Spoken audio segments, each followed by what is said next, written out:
But if you look at the key thought leaders out there, and I'm thinking of Adam Grant or Malcolm Gladwell or Brene Brown or others, they're not really representing an organization. It boils down to you, your credibility, whether or not it feels like you're pushing an agenda, and whether or not you can open up people to new ways of thinking in a way that's beneficial to them. Welcome back to Connected Conversations. Today's conversation is with somebody who I consider a celebrity in the corporate real estate industry. I've been consuming his content for the last 5 years. I am beyond grateful that he took the time to talk to us today. He's the host of the Looking Forward podcast. I'm speaking about none other than Ryan Anderson, VP Global Research and Insights at MillerKnoll. Ryan, thank you so much for having us. And I mean everything I just said about you. My gosh, what an introduction. Thank you, man. That is flattering.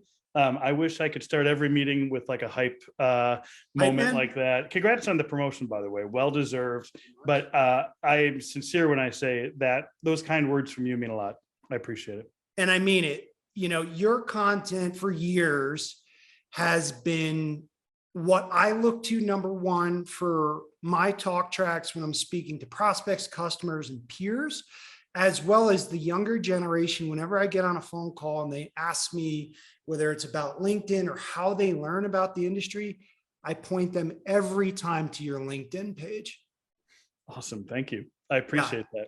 That's good because I spend a lot of time on that platform.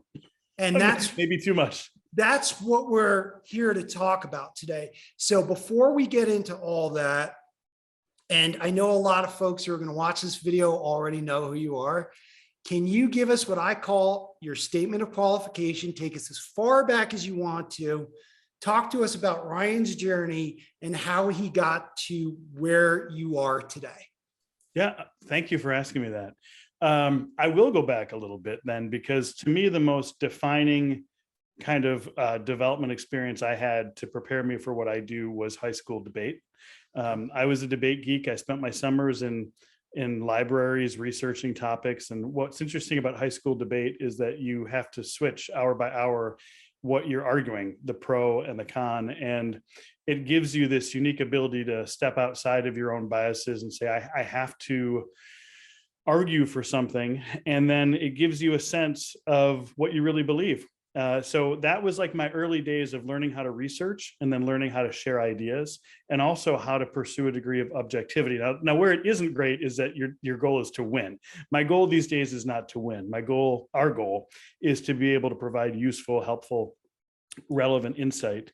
But I went from there and went through university and got involved in the office furniture industry. I live in Grand Rapids, Michigan, and there's a lot of organizations here focused on it. A lot of people don't realize what a tremendous body of research the office furniture companies in general have produced in the last 50 years. And I got hooked. I was fascinated with how work was changing. But it really became accelerated for me probably around 2004, 2005, when I started seeing the effects of mobility and how the work began spreading out and taking on new dimensions and how drastically it was impacting the spaces we were in. Right. And so I made the move from research and development with a heavy focus on product development and marketing into research. And so I came to Herman Miller in 2012 to lead tech research specifically.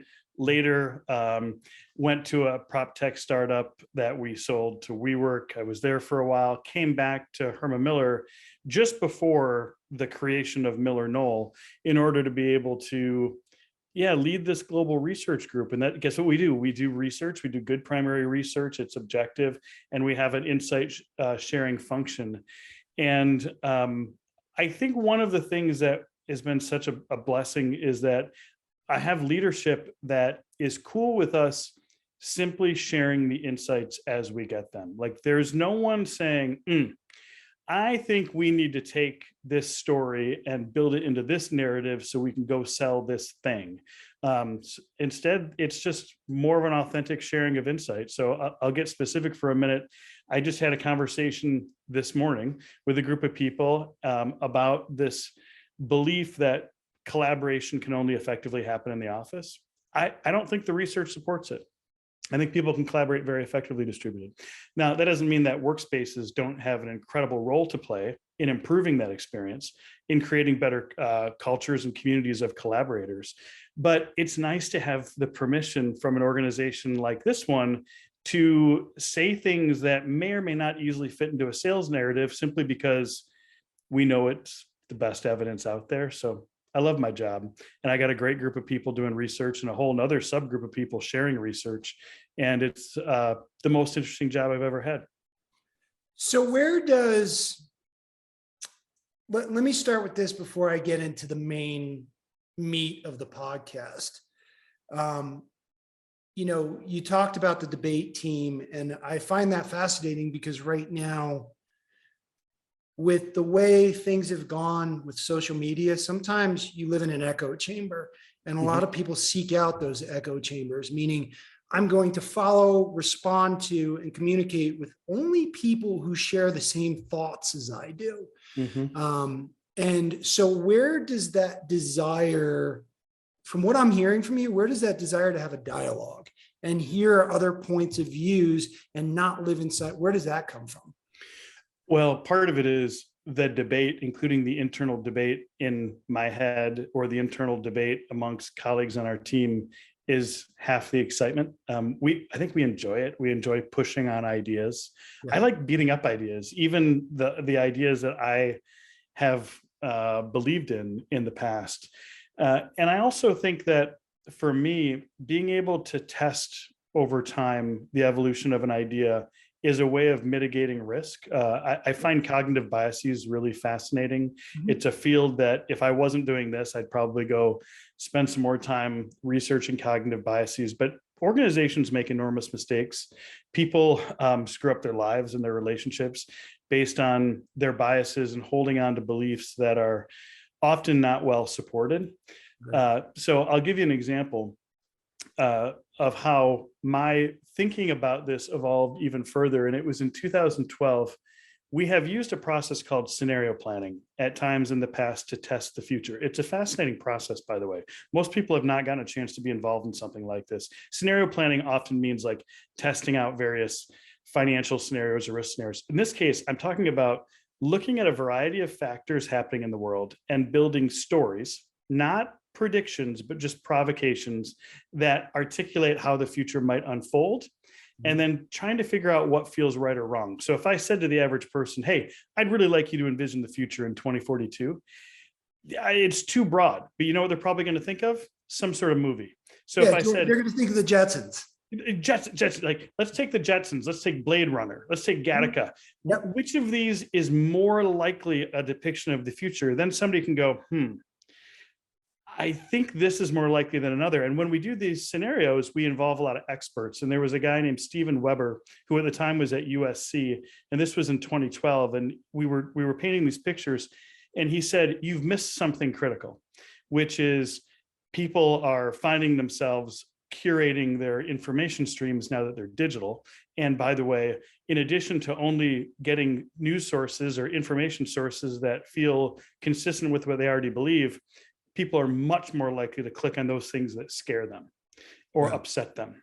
And so we created one of these scenarios called New Normal, which was basically about people living in, that was way before that term was used a lot, by the way, in these bubbles. And we used these scenarios actually to help craft our own corporate strategy. We worked through them with customers, but after talking to Stephen about that, I became hypersensitive to the idea that the algorithms of our lives will continue to provide me content that affirms what I already believe. And so if we're not intentional about saying, I know that I may vote this way, or I know that I may consider myself this, or I know that I work for a company that says this, if we can't step outside of it and be like, I'm just for the heck of it, gonna put on the opposite hat, then we're at risk. Like that's a risky proposition. Didn't we just live through it? We spent or suffer the consequences. I'll give you one other example. In 2013, a guy named Paul Miller, who leads Digital Workplace Group out of London, challenged me to a public debate on whether or not offices in the workplace are relevant in an era of digital collaboration. His group literally is called Digital Workplace. It was so fun. So we went and did this. It wasn't a huge crowd, but it was fun. But I remember afterwards, I spent some focused time trying to argue his position just to myself, like when I walked the dog. It forced me to really reconsider some things. And we began looking at remote first companies in new ways around 2014 and 15 as a result, which played an enormous role in helping us to be prepared for what we faced the last couple of years. By the way, we have a lot of MillerKnoll customers, in particular Herman Miller brand customers, that are remote first companies. Yeah. I'm thankful that Paul challenged me. We're still in dialogue, by the way. So it's just a good thing. We should all really make sure we don't hold on to those beliefs a little too hard. And I'm not virtue signaling. One of the reasons why I'm bad at arguments, like I don't like arguments in my personal life, in my professional life. It happens, there's disagreements. You catch somebody on a bad day or whatever. But a lot of times when I'm having an argument in my head, I'm like, oh, I see why they see it that way. Yeah. So I give up on it. Like I see my side, I see their side, and there's always a gray area that lives in the middle. I'm not virtue signaling. I'm just not a good, for that reason, I'm not a good arguer. And I'm just like, yeah, I get your side. Hopefully you see my side. And I'll take the high road. I'll try to take the high road in most cases, not. So all that. Well, let me just say that's where we should all land. And debate doesn't have to be argumentative. Yeah. You can literally just begin to push on theories from either side. But if only everybody landed where you did, which is chances are, if I'm empathetic to what they think and they're empathetic to what I think, we're going to find some middle ground here pretty quickly. I think that's the word, empathy, right? And it's like, if you approach things from an empathetic standpoint, you won't end up in these heated, debates that end up very contentious and end up me versus you, which is something I wish as a society and as a whole we could get away from. But that's a different podcast for a different time and a different day. So you just set us up perfectly. So what I like to do with my podcast, it's season 2 of this podcast. We're focusing on going back to the future. We've been mired in the present and all these things we've been through over the last couple of years. So when I thought of Ryan to come on the podcast, you're a Swiss Army knife, right? There's probably 6 topics you could talk on, 6 directions we could take it on, because you have such broad experience and you have so many great takes on so many different areas. But again, I have to come back to how I know you. In my head, again, I think of you as somebody whose content I consume, I reshare, and I recommend. So when we look at it that way, when we look at you in that light, I say to myself, Ryan, what does the future of thought leadership look like? And how to best use social media to convey your thoughts, and in your case, potentially your research? Because one of the things you mentioned to me, sometimes you have so much research, you and your team have to figure out how to get it out there. Maybe people. So what does the future look like for somebody who's been on this journey for so long? What does the future of thought leadership look like? And how can we best apply our thoughts and our takes on things on social media and other platforms? Yeah. What a great question. There's a few things that come to mind. First of all, we mentioned LinkedIn. Yep. LinkedIn is the platform for thought leadership in most respects. I guess we could look to Twitter, maybe TikTok, but I don't know that most social platforms really lend themselves to sharing of ideas and having a healthy exchange of ideas. I'm so thankful that LinkedIn exists. I agree. The good news for most people is that there's been a great democratization of this. Mm-hmm. In fact, generally, people don't trust institutional perspectives at all. There was a day in our lives when we waited for Siskel and Ebert to give a movie a thumbs up or a thumbs down, and we would go to the movie based on it. And who wants to hear what a movie critic or a restaurant critic has to say anymore? We want to know what our peers are saying, and specifically, we want to try to hone in on, and this is our way of mitigating risk in a society where we're massively overloaded with information, by going to voices we trust. So it begins with authenticity and integrity. I have this group of insight sharers, led by a guy named Mark Ketchlove. I mean, Mark's perfect for the job because he's going to be honest. He's not going to twist anything. And so I know that regardless of all the other qualifications for being a thought leader, if he's someone that people and the team he leads are people that can be trusted in terms of their interpersonal interactions and their integrity, then we've got the makings of something really good, because we've got platforms that are democratized. We've got people that want personal opinion, and we've got people who are open to doing it.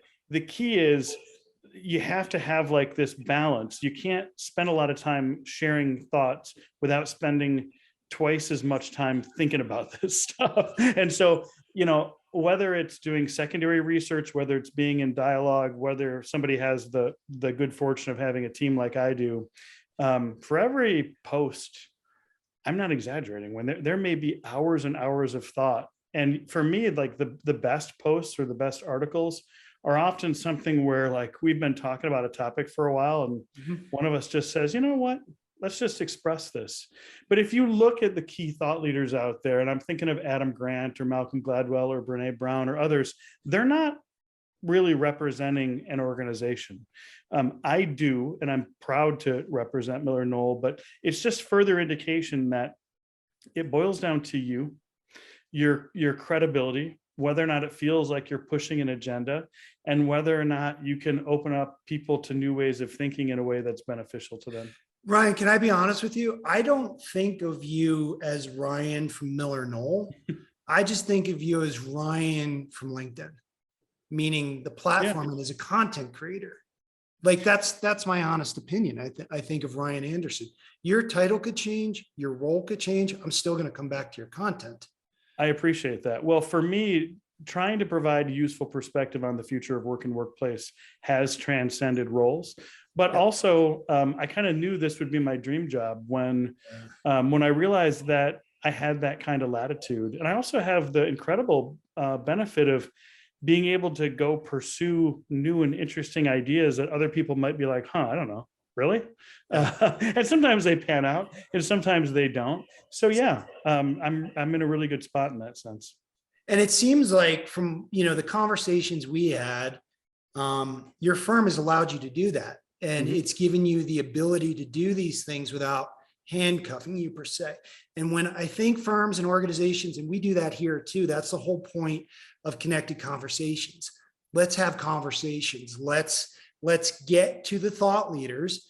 Let's get their takes and let's get it out there to a broader audience. But when firms and organizations do that, I don't know if they realize this, and hopefully they do, leadership realizes it.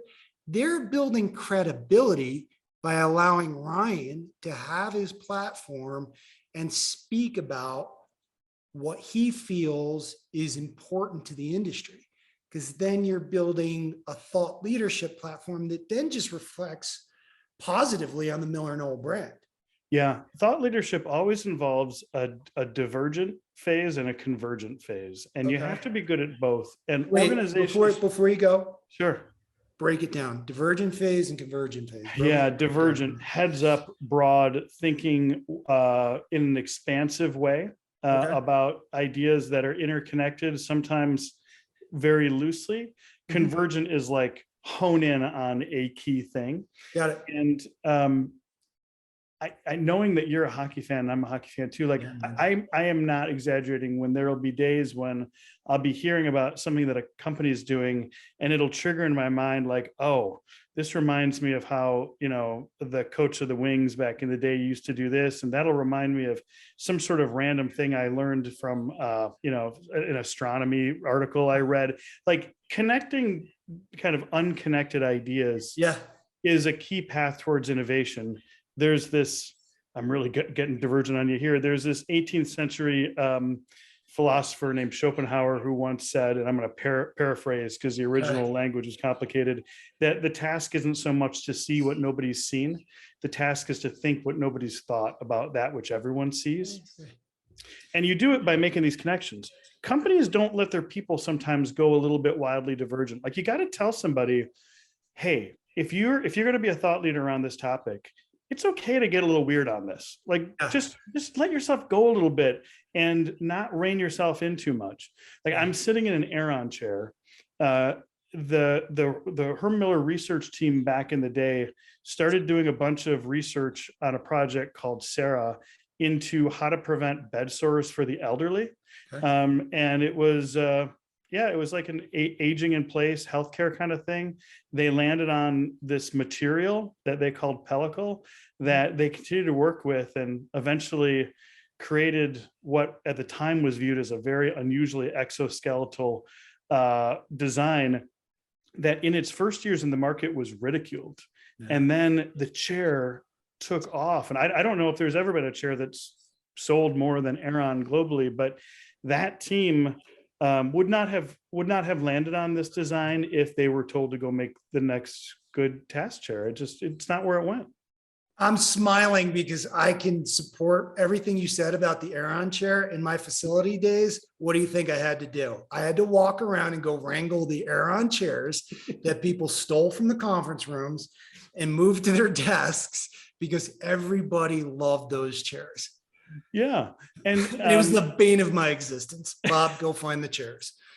Oh goodness. I could talk about that at length, but for anybody that might be listening that would like to have more of a voice around thought leadership, you got to give yourself, and this is fun, give yourself permission to really think unusually about these things, to connect different ideas, to ponder them, to beat it up. But to not hang on to ideas, to go back to what you said, we covered this in another podcast in season 1.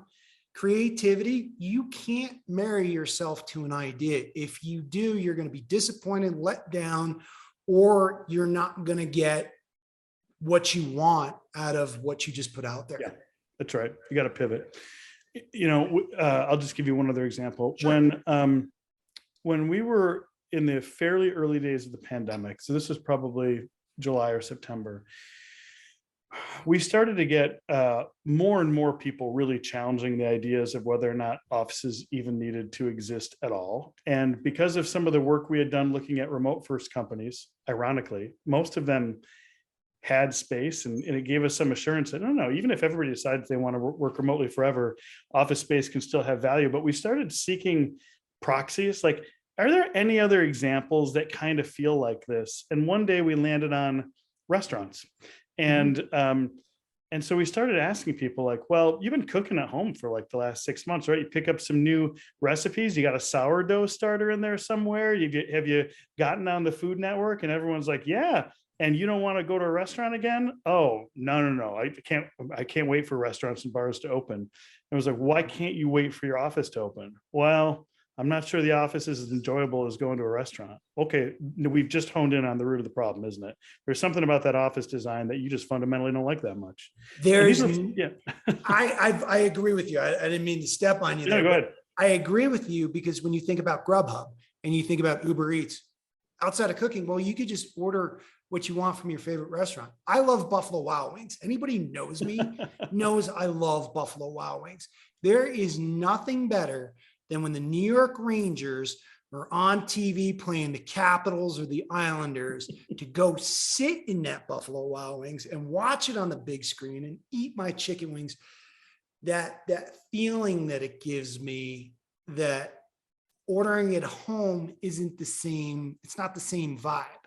So totally. If companies can lock in on that and then say, all right, what gives a good vibe? Because to me, I work from home. I've worked home long before the pandemic started. I've worked remotely for years and years and years. I just feel like I'm accomplishing something. I'm not saying I'm not an advocate either. I'll listen to everybody's take on this. I think there's a place for everything. But I feel in the office, if I sit down across from a couple of people, Fred spitballing ideas, or maybe we go shoot a piece of content real quick as we're walking. We did this once. It was one of our best pieces of content. I shot a photo in front of an old office building and Fred took the picture. It was Mm, one of my best posts. And I talked about what I felt at the time because it was 9/11 and it was a mm, toxic work environment. And that was me and Fred just going to dinner after a day at the office. mhm. And really, I guess what I'm saying there is what you just said. If firms and companies can figure out a way to bottle that feeling, what's the equivalent of Bob's feelings when he goes to Buffalo Wild Wings to watch Yeah. the New York Rangers? Yep. Yep. Those are great parallels. And that's a great way of testing out various ideas, is to come up with those similar experiences, Genius. similar proxies, try to figure it out. By the way, I was just reading a piece on, for lack of a better term, return to places of worship data. Like Yeah, Pew Research was putting out information on not just various types of spaces, but it was like, how are concerts doing in terms of people showing up? How are restaurants and bars doing? How are places of worship? Places of worship is interesting because many of them went to video. yeah. So there's some parallels. There's a lot to learn just by like giving yourself a little bit of space. The organization has to give you space, but then ultimately converging on, I think this is something that we should develop more, and then giving it some time I to love work it, through it. Ryan. Like I look for nuggets in every podcast, and that's one of the biggest one we're going to take from this, regardless of where we go from this. Parallel ideas, like what's the restaurant? How can we apply a fun restaurant experience to the workplace, or how can we apply that collaborative community feeling of a place of worship to the workplace? I think that's absolutely genius. Now, you said it, so I'm going to get right into it. Malcolm Gladwell, he just created quite the storm. It's showing up in my Google feed. It's all over LinkedIn. Can you take us through that a little bit and give us your kind of take on what Malcolm just said and kind of the aftershock of that? Well, yes, I can, but I'm going to broaden it up a little bit, because Okay, it's let's do not it. just Gladwell, it's Yeah. Adam Grant and Okay. it's Scott Galloway. It's a lot of the people that I enjoy listening to and thinking about what they have to say. I think each of them, excuse me, each of them have expressed in one form or fashion or other that there's real limits to working from home, and that being together has incredible benefits. But they're speaking this into a group of workers that are extremely concerned about being forced back into the office, right? Yes. So, like, as you might know, we're a founding member of a group called Future Forum. We survey 10,000 people every quarter to understand how employees are perceiving flexible work. And people want flexibility. 80% want more flexibility with where they can work. 94% want more flexibility with when. Schedule flexibility is really important. But what's interesting is a vast majority want to spend time in the office. But if you look at the group, the 34% that have been forced into the office full time, they're not doing well. Like their experience scores are in the toilet. They have higher level work anxiety. They have worse work-life balance. And so the reality is, I don't know that anything that was said was that egregious. I think what Gladwell and others said is very different than what Elon Musk said. You're not working if you're not in the office, get there 40 hours a week. Like, that's so wildly unrealistic, and it has so little to do with pre-pandemic work patterns that I actually didn't interpret it badly. I put an article on LinkedIn, and I confess to you, this is one of the few things I ever went back and deleted the next day, that I still feel very good about. It was an article from a career coach with a psychology background Okay. that said, young people, it's smart to go spend more time in the office. It talked about mentoring. It talked about establishing a network where you don't have much, but she said in it, you'll be a lot more difficult to fire if you're a face across the coffee bar than somebody on Zoom. And my network of people got all over me about this. Really? There was only one positive comment out of many that were like, Ryan, why did you post this? It's, it's draconian. I'm like, there's nothing in this article saying that people need to spend all their time in the office. It's just really hinting at the nature of our interpersonal networks and the reality that in-person time does create types of bonds that are difficult to achieve virtually. But if my little experience with that kind of negative backlash is any probably the tiniest representation of what Malcolm Gladwell's facing right now, I kind of get it.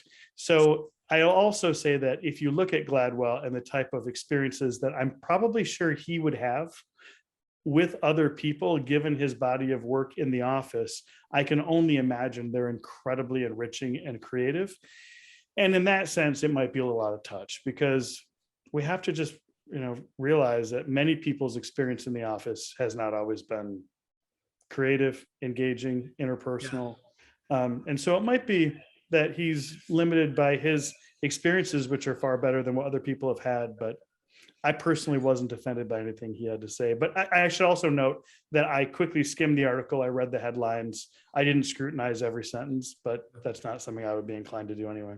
So my take is this, and I agree with the article that you posted and deleted. I say this all the time, and I even have to, because Fred, the producer of the podcast, I have to run things by him sometimes, because I work with, there's multiple generations in the workforce, right? I think there's 5 of them.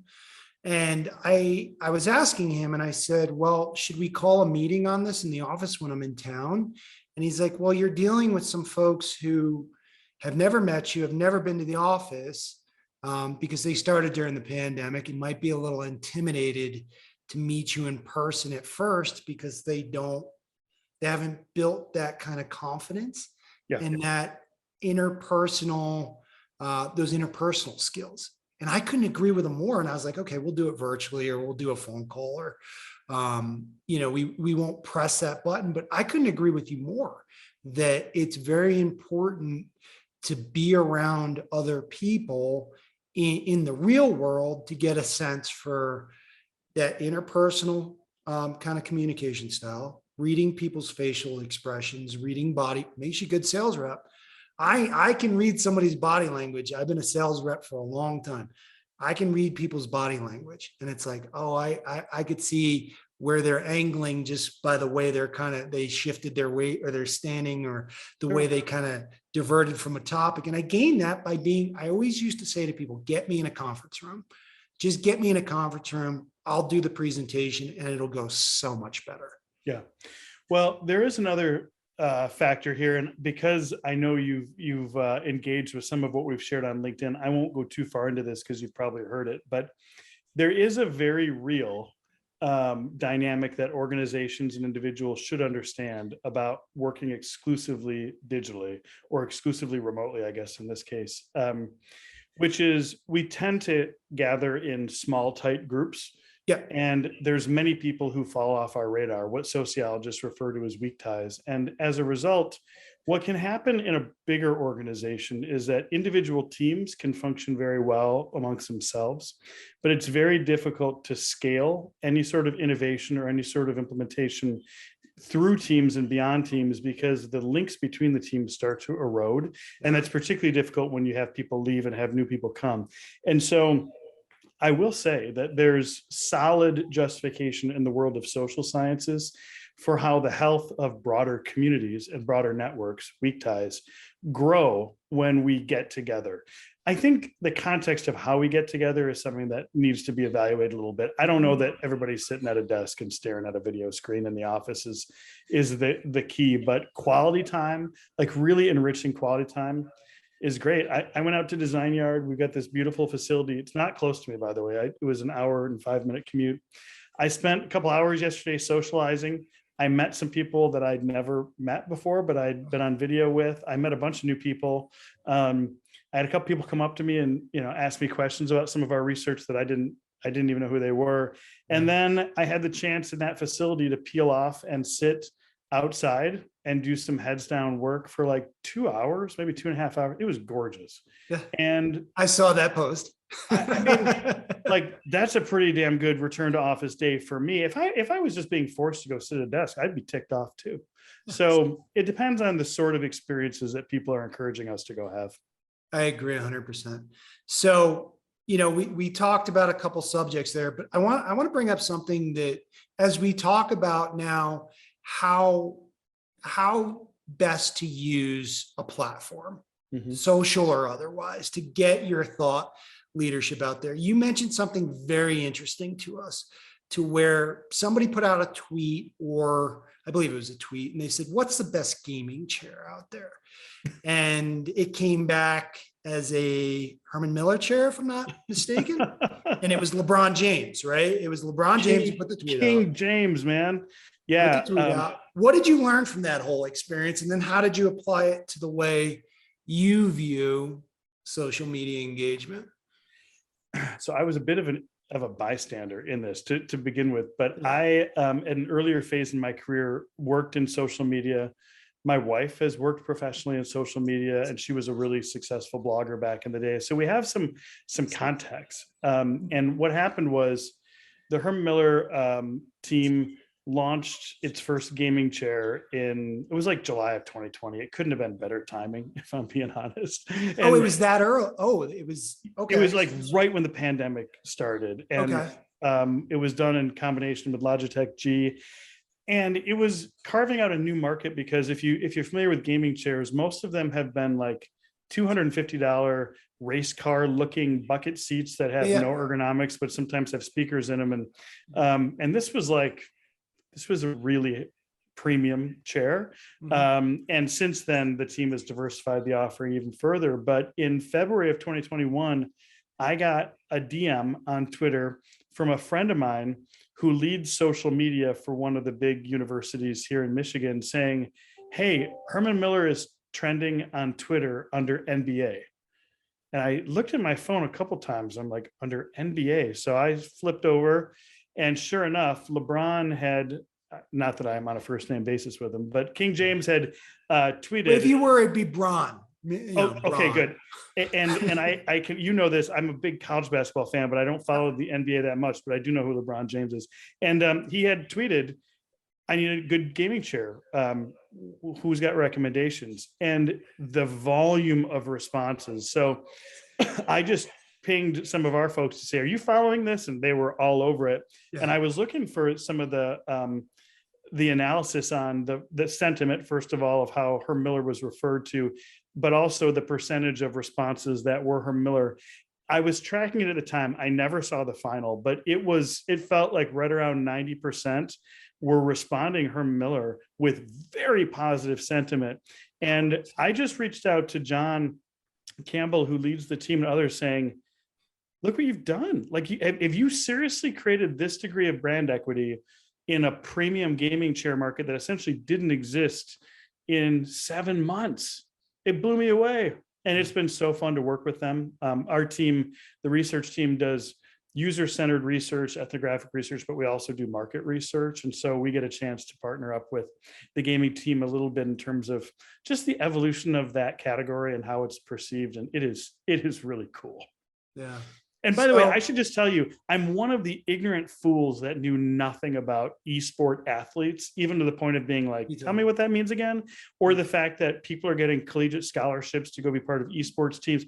I really, like, the team had to tell all of us, you need to put your biases away.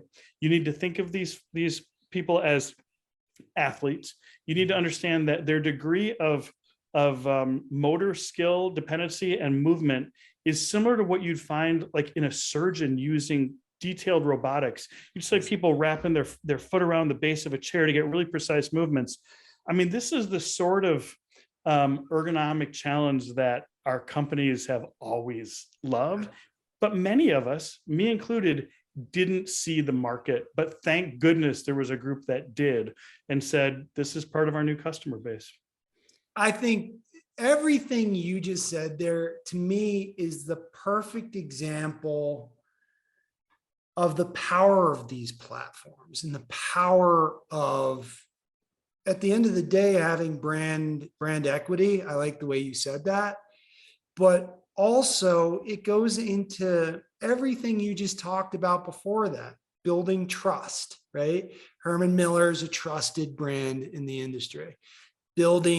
Working off parallel ideas, right? So we did really well with these Aeron chairs for people sitting in conference rooms. Right. How can we apply that to the gaming world? And you all did that. And then the power of social media just created an opportunity for Herman Miller to trend.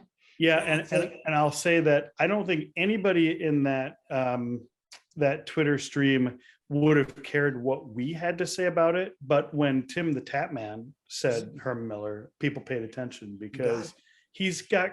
By the way, I literally had to Google who he was when I first heard his name, but he's got credibility. And since then, it's been very interesting to see like my kids' friends text me pictures of we're watching like a gaming championship round on TV and we're seeing the Herman Miller brand. It's just, it isn't, you can't be credible doing this yourself. You have to be in a network of people that are trusted, and those people can't go sell themselves out to just say whatever somebody wants to say. Like those sort of moments of endorsement, even done informally, are so critical. So you saying that I'm a thought leader is a hell of a lot more impactful than me going out there and saying it. I'll put it that way, right? I mean, you're just at that point, you're just being, self-centered and arrogant. That feedback's got to come from outside. Well, right? And there's so many people who are so self-promotional that refer to themselves as visionaries or Mr. Future of Work or Mrs. New whatever. It's really risky to go do that. That may be aspirational, and you may even have the body of work to defend it. But when we start calling ourselves stuff like that, it just invites skepticism and feels self-aggrandizing. Like we have to let our contributions speak for themselves. Yeah, earn our brands. Like I don't know if you've ever come across Marty Neumeier's work, but his book Zag. Actually, this would be another good thing to touch upon in terms of thought leadership, or his book The Brand Gap. Totally redefine how we should think about brand. It's really your reputation. It's people's gut reaction to you. In Zag, he basically says, don't try to be an expert on everything. Don't try to solve everybody's need. Hone in on something that you're just going to do better at than most people, and then let your work, let it speak for itself. I always say stay in your lane. Once you start drifting out of your lane, that's where you're going to get in a little bit of trouble. And I quite frankly, that's why I want to do the podcast. And that's why I wanted to do the season this way that I did, where I want people in lanes. And tell me what you see the future. We had somebody from commercial real estate. We had somebody from marketing. We had somebody for leadership. So I want their take on the future of that one and stay in that lane. And really, that's the best way to get your point across and then eventually be viewed as a thought leader. So now I'm going to do something a little different with you as we wrap this up, as we come to the end of our time here. And this is again, a respect thing. What advice, if you could sit down the younger generation and give them either one bit of advice, to whatever you want to do, what's your advice to those coming behind us and are going to take our roles moving in the future? Oh boy, that's a really good question. And there was a time actually on LinkedIn where I was sharing some quotes and bits of advice that people had given me over the years that made the biggest difference. So I'm going to just briefly touch on a couple things as opposed to going deep into one. Sure. One is I had a mentor or a senior person early in my career that said, do not try to find some sort of career path, just establish really good career filters. And what he meant by that is like being able to filter new opportunities that come to you. Am I any good at this? Is this the sort of job I'd like? What sort of things make something more likely to be successful for me or not? Like my filters early on were simple things. I wanted to engage with the market. I wanted to be involved in innovation. Over time, I learned I'm an absolutely terrible project manager. So anything that requires a bunch of detailed work that's dependent upon me, I'm not going to be successful. The qualities of my boss is, for me, one of the most important filters. And like all these things happened over time, and he was right. I couldn't predict the sort of things that came my way, but I got better and better at saying, I think I'll be good at this. I don't think I'll be very good at that. And I took a couple jobs where I was really awful. Like I had one role, director of product and portfolio strategy at Herman Miller. I was terrible at it. And I literally went back to my boss and said, I'm not very good at this. I'm good at other things. Can we think about a change? And he graciously said yes. So those filters, I think, are really important. I think being able to see the world differently and be curious, which is kind of a cliche thing to say, No, it's not. but just like authentically have an interest in who you're serving and what you're doing is part of the key. I don't think we all get to go take jobs that are like exactly everything we want to do. Like, I wanted to be a marine biologist. In this home office, I have aquariums around me. I've always been fascinated by aquatics. I'm an absolute crap mathematician or scientist, in that sense, like biology. So it's not like you can just do anything, but what you can do is hone in on those things that you really enjoy thinking about, talking about, and it'll help fuel you through the times when work is just, not fun. There's a lot of times, and even in my job, there's times when the work is just not always great. It requires a lot of perseverance. It requires a lot of patience. There is no panacea, but if you just sincerely enjoy or find an interest in what you're doing, boy, does it help to overcome all those other things. I believe very strongly in not just mentorship, but apprenticeship, which has largely been lost. Apprenticeship is really where you're really enabling somebody to help you with the work you're doing, to the point where you're partnering up in a way that's more than just giving them some coaching. And so I have always sought out mentors that are really good at things that are very unfamiliar to me. I chose the director of operations for manufacturing to mentor me for a while. I just wanted to learn how he thought. I've chosen finance leaders. It just gets back to like that desire to broaden your scope and learn a little bit. But you're right. Ultimately, you got to figure out your sweet spot and just dedicate yourself to doing good work and being a good employee and a good teammate. The one other thing I'll just mention is I'm a little concerned with what's happening if we really start talking about younger people with requirements for college degrees, the amount of debt kids are taking on in order to get a college degree. I have dropped degree requirements from my postings in recent years. And when someone has a degree, I'll say to them, tell me why your degree or your field of study will uniquely qualify you for this sort of work. I'm always a little surprised that many people can't answer that. They feel like I got my degree, I jumped through the hoop. And that's realistic. That's what a lot of people expect these days.